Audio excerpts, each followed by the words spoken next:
दोस्तों, आज के इस वीडियो में हम एसएससी जीडी के लिए RWA सर का जो गागर में सागर बुक आया है उसी में जीके का रिवीजन करने वाले हैं और जीके में पॉलिटी का। तो चलिए वीडियो को शुरू करते हैं। पहला कि भारत का संवैधानिक विकास। इसमें सबसे पहले कंपनी का शासन देखेंगे। जो कंपनी का शासन था वह 1773 से 1858 तक चला था। इसमें पहला पॉइंट है कि बंगाल के गवर्नर को बंगाल का गवर्नर जनरल पदनाम दिया गया 1773 के रेगुलर एक्ट के द्वारा। और कलकत्ता में एक सर्वोच्च न्यायालय की स्थापना 1774 ईस्वी में 1773 के रेगुलेटिंग एक्ट के अंतर्गत की गई थी, जिसके मुख्य न्यायाधीश सर एलिजा इम्पे थे। इसमें एक मुख्य न्यायाधीश तथा 3 अन्य न्यायाधीश थे। और कंपनी के व्यापारिक और राजनीतिक कार्यों को 1784 के पिट्स इंडिया एक्ट द्वारा अलग किया गया था। और अगला क्वेश्चन दिया हुआ है कि ईसाई मिशनरियों को भारत में धर्म प्रचार की अनुमति 1813 के चार्टर एक्ट द्वारा प्रदान की गई थी। और बंगाल के गवर्नर जनरल को संपूर्ण भारत के गवर्नर जनरल 1833 के चार्टर एक्ट अधिनियम द्वारा बनाया गया था। और अब भारत के प्रथम गवर्नर जनरल विलियम बेंटिंग थे। और सिविल सेवकों की भर्ती एवं चयन हेतु खुली प्रतियोगिता का शुभारंभ जो है 1853 के चार्टर अधिनियम द्वारा बनाया गया था। और इसके बाद से ब्रिटिश ताज का शासन आया था। और ये ब्रिटिश ताज का शासन जो 1858 से 1947 तक चला था। इसमें पहला पॉइंट है कि भारत का शासन कंपनी से छीनकर ब्रिटिश क्राउन ताज के हाथों में 1858 के भारत शासन अधिनियम द्वारा सौंपा गया था। और भारत के गवर्नर जनरल का नाम बदल करके वायसराय 1858 के अधिनियम के तहत किया गया था। और कैनिंग प्रथम जो है वायसराय थे।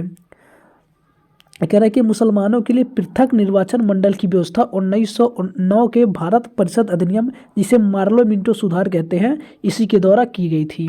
और प्रांतों में द्विवेद शासन जो है की शुरुआत 1919 के भारत शासन अधिनियम, जिसे मॉन्टेग्यू चेम्सफोर्ड सुधार कहा जाता है, उसी के द्वारा किया गया था। और अगला पॉइंट है कि महिलाओं को वोट देने का अधिकार पहली बार 1919 के अधिनियम में मिला था। और केंद्र में द्विवेद शासन की स्थापना और प्रांतों में द्विवेद शासन की समाप्ति 1935 के भारत शासन अधिनियम द्वारा की गई थी। और एक संघीय न्यायालय और भारतीय रिजर्व बैंक RBI की स्थापना का प्रावधान भारत सरकार अधिनियम 1935 में किया गया था। और भारतीय संविधान का सबसे बड़ा स्रोत 1935 का भारत शासन अधिनियम है। और भारत को स्वतंत्र करने और भारत पाकिस्तान विभाजन की योजना माउंटबेटन योजना, जिसे 3 जून 1947 के तहत प्रस्तुत की गई थी। और अगला टॉपिक है संविधान सभा का गठन एवं उनकी बैठकें। तो भारतीय संविधान सभा का गठन कैबिनेट मिशन योजना 1946 के सुझावों पर किया गया था। और संविधान सभा के सदस्यों का चुनाव प्रांतीय विधानसभाओं के सदस्यों द्वारा अप्रत्यक्ष रूप से किया गया था। और सीटों का आवंटन जनसंख्या के आधार पर किया गया था, जिसमें प्रति 10 लाख की आबादी पर एक सीट रखी गई थी। और अगला है कि संविधान सभा गठन एवं कर प्रणाली। भारत में संविधान सभा के गठन का विचार सर्वप्रथम 1934 में एम.एन. रॉय ने रखा था। और भारतीय संविधान सभा का गठन कैबिनेट मिशन योजना 1946 के तहत किया गया था। और अगला क्वेश्चन है कि संविधान सभा की कुल सदस्य संख्या 389 निर्धारित की गई थी, जिसमें 292 ब्रिटिश प्रांतों से, 93 देसी रियासतों से और 4 चीफ ऑफ कमिश्नर क्षेत्रों से थे। और संविधान सभा की प्रथम बैठक 9 दिसंबर 1946 को नई दिल्ली स्थित काउंसिल चैम्बर के पुस्तकालय भवन में हुई थी। और संविधान सभा के सबसे बुजुर्ग सदस्य डॉक्टर सच्चिदानंद सिन्हा को सभा का अस्थायी अध्यक्ष चुना गया था। और 11 दिसंबर 1946 को डॉक्टर राजेंद्र प्रसाद को संविधान सभा का अस्थायी अध्यक्ष निर्वाचित किया गया। और अगला है कि संविधान सभा में उद्देश्य प्रस्ताव 13 दिसंबर 1946 को पंडित जवाहरलाल नेहरू द्वारा पेश किया गया था। और संविधान के निर्माण में कुल 2 वर्ष 11 माह 18 दिन का समय लगा था। और संविधान सभा के संवैधानिक सलाहकार BN राव थे। और देश के विभाजन के बाद 31 अक्टूबर 1947 को संविधान सभा का पुनर्गठन हुआ और सदस्यों की संख्या घटकर 299 रह गई। और अगला टॉपिक है भारतीय संविधान की विशेषताएं। इसमें प्रमुख पहला है कि प्रमुख संघीय विशेषता है, जिसमें द्वैध शासन प्रणाली। भारत में दोहरी सरकार की व्यवस्था है। एक केंद्र स्तर पर जिसे संघ सरकार कहा जाता है और दूसरी राज्य स्तर पर जिसे राज्य सरकार कहा जाता है। और शक्तियों का विभाजन, संविधान की 7वीं अनुसूची में केंद्र और राज्यों के बीच शक्तियों को 3 सूचियों, संघ सूची, राज्य सूची और समवर्ती सूची में बांटा गया है। और लिखित संविधान, भारत का संविधान एक लिखित दस्तावेज है जो केंद्र और राज्य दोनों की शक्तियों और सीमाओं को स्पष्ट करता है, जिससे भ्रम की स्थिति नहीं रहती है। और अगला है संविधान की सर्वोच्चता। केंद्र और राज्य दोनों सरकारें संविधान के अधीन हैं और कोई भी कानून संविधान का उल्लंघन नहीं कर सकता है। और स्वतंत्र न्यायपालिका, सर्वोच्च न्यायालय केंद्र और राज्यों के बीच विवादों का निपटारा करने के लिए स्वतंत्र और निष्पक्ष संस्था के रूप में कार्य करता है। और कठोर संविधान, संघीय ढांचे से जुड़े प्रावधानों जैसे राष्ट्रपति का चुनाव, शक्तियों का विवरण में संशोधन के लिए संसद के विशेष बहुमत के साथ साथ आधे राज्यों की सहमति भी आवश्यक होती है। इसके अलावा द्विसदनीय विधायिका, संसद में 2 सदन हैं, लोकसभा और राज्यसभा। राज्यसभा उच्च सदन कहलाता है जो कि राज्यों के हितों का प्रतिनिधित्व करता है और जो संघीय ढांचे को मजबूत करती है। और अगला है संसदीय विशेषताएं। दोहरी कार्यकारिणी, इसमें 2 प्रमुख होते हैं, राष्ट्रपति नाम मात्र का और प्रधानमंत्री वास्तविक। दूसरा, बहुमत दल का शासन, लोकसभा में जिस राजनीतिक दल को बहुमत प्राप्त होता है वह सरकार बनाता है। और सामूहिक उत्तरदायित्व, यह संसदीय प्रणाली की सबसे महत्वपूर्ण विशेषता है जो कि अनुच्छेद 75 में है। और संसद के प्रति जवाबदेही, मंत्रिपरिषद सामूहिक रूप से लोकसभा के प्रति उत्तरदायी होता है। और दोहरी सदस्यता, मंत्री विधायिका जिसे संसद कहते हैं और कार्यपालिका जिसे सरकार कहते हैं, दोनों के सदस्य होते हैं। और अगला है प्रधानमंत्री का नेतृत्व। प्रधानमंत्री का नेतृत्व, सरकार के संचालन में प्रधानमंत्री की भूमिका सबसे प्रमुख होती है। और निचले सदन का विघटन, प्रधानमंत्री की सिफारिश पर राष्ट्रपति द्वारा लोकसभा जिसे निचला सदन कहते हैं को कार्यकाल पूरा होने से पहले भंग किया जा सकता है। और गोपनीयता, मंत्री पद ग्रहण करते समय गोपनीयता की शपथ लेते हैं।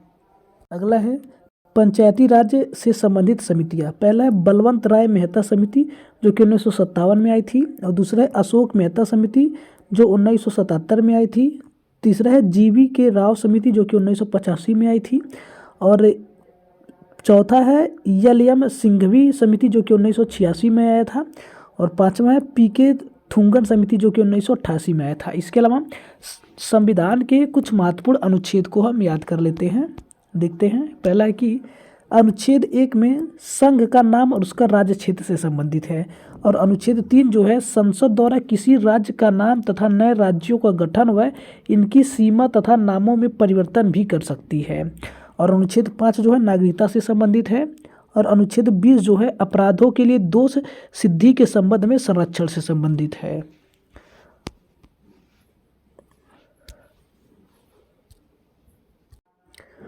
प्राण और दैहिक स्वतंत्रता का संरक्षण जो है अनुच्छेद 21 में है।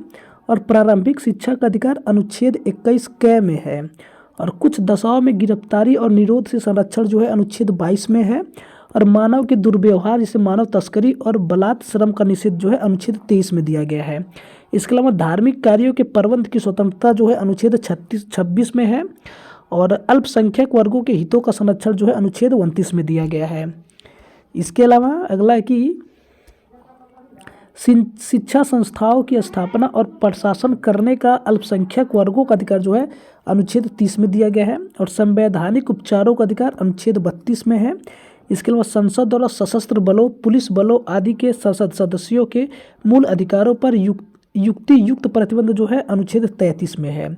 और जब किसी क्षेत्र में सेना विधि प्रवृत्त है तब इस भाग द्वारा प्रदत्त अधिकारों पर निर्बंधन जो है अनुच्छेद 34 में है। इसके अलावा भाग 3 के कुछ उपबंधों को प्रभावी करने के लिए विधान जो है अनुच्छेद 35 में दिया गया है। और राज्य लोक कल्याण की अभिवृद्धि के लिए सामाजिक व्यवस्था बनाएगा, ये अनुच्छेद 38 में है। इसके अलावा कार्यपालिका से न्यायपालिका का पृथक्करण जो है अनुच्छेद 50 में दिया गया है। और अंतर्राष्ट्रीय शांति और सुरक्षा की अभिवृद्धि जो है अनुच्छेद 51 में है। राष्ट्रपति का निर्वाचन अनुच्छेद 54 में है। इसके अलावा राष्ट्रपति द्वारा शपथ प्रतिज्ञान जो है अनुच्छेद 60 में है। और उपराष्ट्रपति का राज्यसभा का पदेन सभापति होना अनुच्छेद 64 में है। और उपराष्ट्रपति का निर्वाचन अनुच्छेद 66 में दिया गया है। उपराष्ट्रपति की पदी अवधि जो है अनुच्छेद 67 में है। और उपराष्ट्रपति द्वारा शपथ या प्रतिज्ञान जो है अनुच्छेद 69 में है। राष्ट्रपति की क्षमादान शक्ति अनुच्छेद 72 में है। भारत का महान्यायवादी अनुच्छेद 76 में है। भारत सरकार के कार्य का संचालन जो है अनुच्छेद 77 में है। संसद के बारे में जो अनुच्छेद 79 में कहा गया है। और राज्यसभा की संरचना अनुच्छेद 80 में है। लोकसभा की संरचना अनुच्छेद 81 में है। और प्रत्येक जनगणना के पश्चात पुनः समायोजन जो है अनुच्छेद 82 में है। और संसद के दोनों सदनों की अवधि जो है अनुच्छेद 83 में। और संसद की सदस्यता के लिए योग्यता अनुच्छेद 84 में कहा गया है। और संसद का सत्रवसान और विघटन अनुच्छेद 85 में है। राष्ट्रपति का विशेष अभिभाषण अनुच्छेद 87 में है। राज्यसभा के सभापति तथा उपसभापति जो है अनुच्छेद 89 में है। इसके अलावा लोकसभा का अध्यक्ष और उपाध्यक्ष अनुच्छेद 93 में है। और संसद का सचिवालय अनुच्छेद 98 में है। संसद सदस्यों के वेतन और भत्ते जो अनुच्छेद 106 में बताया गया है। और धन विधेयक की परिभाषा अनुच्छेद 110 में है। और वार्षिक वित्तीय विवरण अनुच्छेद 112 में है। इसके अलावा वित्त विधेयकों के बारे में विशेष उपबंध जो है अनुच्छेद 117 में है। इसके अलावा संसद में प्रयोग की जाने वाली भाषा अनुच्छेद 120 में है। और राष्ट्रपति की अध्यादेश जारी करने की शक्ति अनुच्छेद 123 में है। और उच्चतम न्यायालय की स्थापना और गठन जो है अनुच्छेद 124 में है। और उच्चतम न्यायालय का अभिलेख न्यायालय होना जो कि अनुच्छेद 129 में है। और निर्णयों या आदेशों का उच्चतम न्यायालय द्वारा पुनर्विलोकन जो है अनुच्छेद 137 में कहा गया है। और उच्चतम न्यायालय से परामर्श करने की राष्ट्रपति की शक्ति अनुच्छेद 143 में है। भारत का नियंत्रक एवं महालेखा परीक्षक अनुच्छेद 148 में है। और राज्यपाल की नियुक्ति जो है अनुच्छेद 155 में है। और राज्यपाल की क्षमादान शक्ति अनुच्छेद 161 में है। राज्यपाल को सहायता और सलाह देने के लिए मंत्रिपरिषद 163 में कहा गया है। और राज्य का महाधिवक्ता अनुच्छेद 165 में है। और राज्यों के विधानमंडलों का गठन अनुच्छेद 168 में है। और राज्यों में विधान परिषदों का उत्साधन या सृजन जो अनुच्छेद 169 में है। और राज्य विधानसभाओं की संरचना अनुच्छेद 170 में है। और विधानसभा के अध्यक्ष और उपाध्यक्ष जो है अनुच्छेद 178 में है।